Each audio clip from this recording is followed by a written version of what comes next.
Slogan మార్చుకోవడానికి వీళ్ళు తీసుకుపోయి జైలు వేసేస్తారు 90లో. లీడర్లెస్ డైరెక్షన్లెస్ అయిపోతుంది మూమెంట్. ఏ మూమెంట్? అప్పుడు Banaras Hindu university student centre అవుతారు. ఎవరు? Banaras Hindu university students. Most dangerous గా జరుగుతుంది ఇది. అలా చర్చిలో చెప్పుకున్నాడు, it is the most dangerous revolution అని చెప్పుకున్నాడు. ఎవరు? చర్చిలో.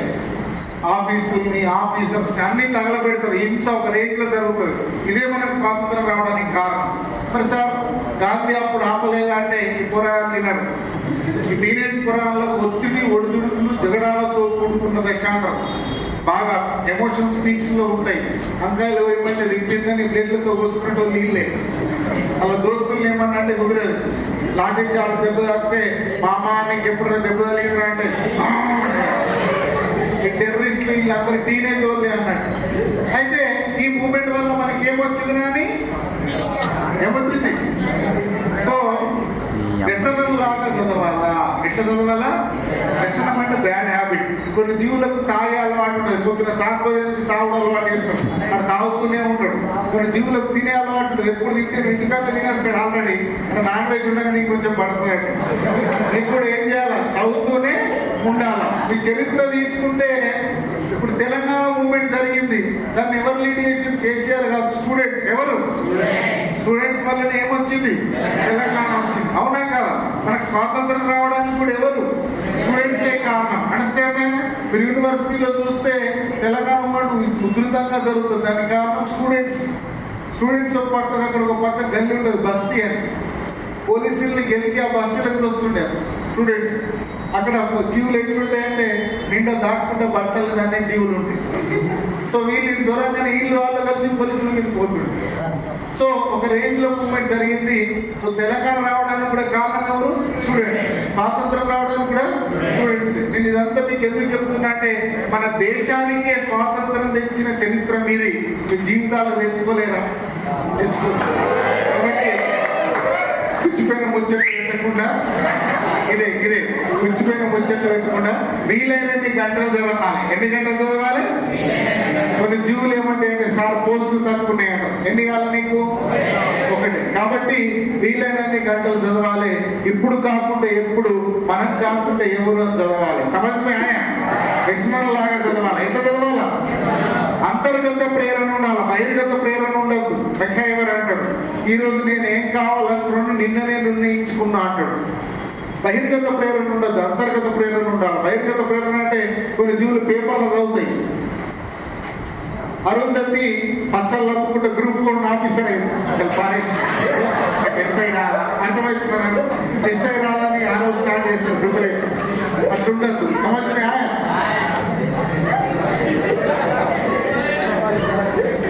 కూడా నాకు జాబ్ వచ్చిందని చెప్తాడు నా దోస్తుకు. ఇక్కడ పోతే రూమ్లకు పోయి నాకు ఎస్ఐ వచ్చిందిరా అంటే సీరియస్ గా ముఖం పెట్టి రూమ్ లో ఒక గంట చదువుకుని వస్తాడు. ఈ ప్రేరణ ఉండదు, అంతర్గత ప్రేరణ ఉండాలి. ఏముండాలా? ఉంటాయి, ఇసుడి జీవులు కూడా ఉంటాయి. సమస్య ఆయా. కాబట్టి మిమ్మల్ని ఇప్పుడు ఫలానా ఎక్స్ వల్ల కొడుకు, ఎక్స్ వాళ్ళ డాటర్ అంటే ఫలానా సుభాష్ వాళ్ళ కొడుకు, అరుణ్ వాళ్ళ డాటర్ కూతురు అని పిలుస్తారు. రేపు పొద్దున మీరు ఎస్ఐలు అయితే పలానా ఎస్ఐ వల్ల నాన్నగారు, పలానా ఎస్ఐ వల్ల కూతురు అని పిలుస్తారు. అనిస్తానా? అప్పుడు మీ నాన్న కండక్టర్ కూడా కలెక్టర్ అయినట్టు దిగిపోతారు. అనిస్తున్నా? వీళ్ళు బిస్కెట్ గురించిన, చాక్లెట్ గురించిన అంత ఆనందం ఉండదు. అనిస్తానా? సో ఆ స్థితికి మీరు ఏం చేయాలి?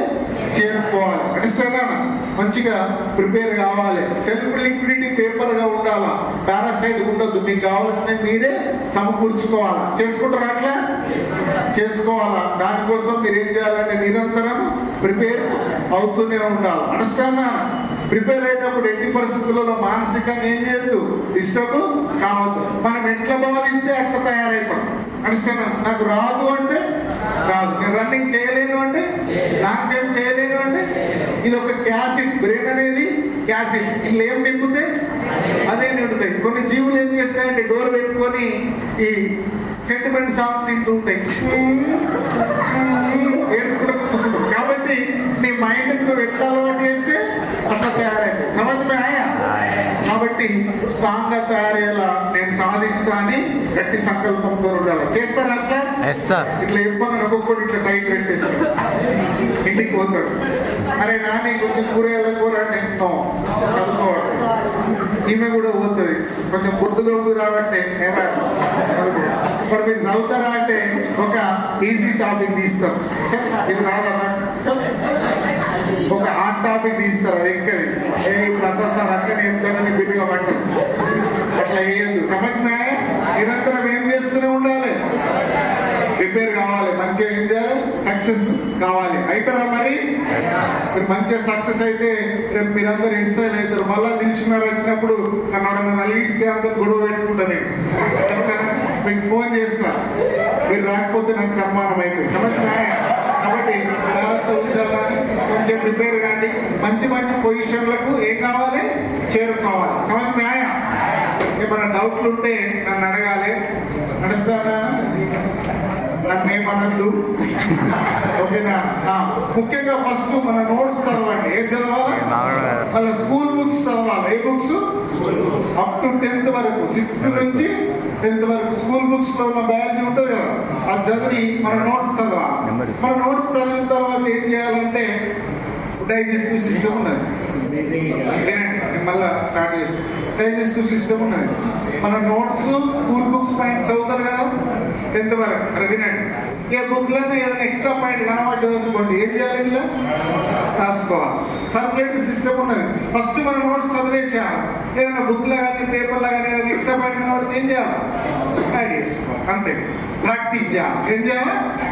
ఏమైనా డౌట్లు వస్తే ఏమన్నారు? సమజ్ఞా ఇప్పటి వరకు మీరు మీరందరూ మంచి సక్సెస్ కావాలని భగవంతుని ప్రార్థిస్తున్నా.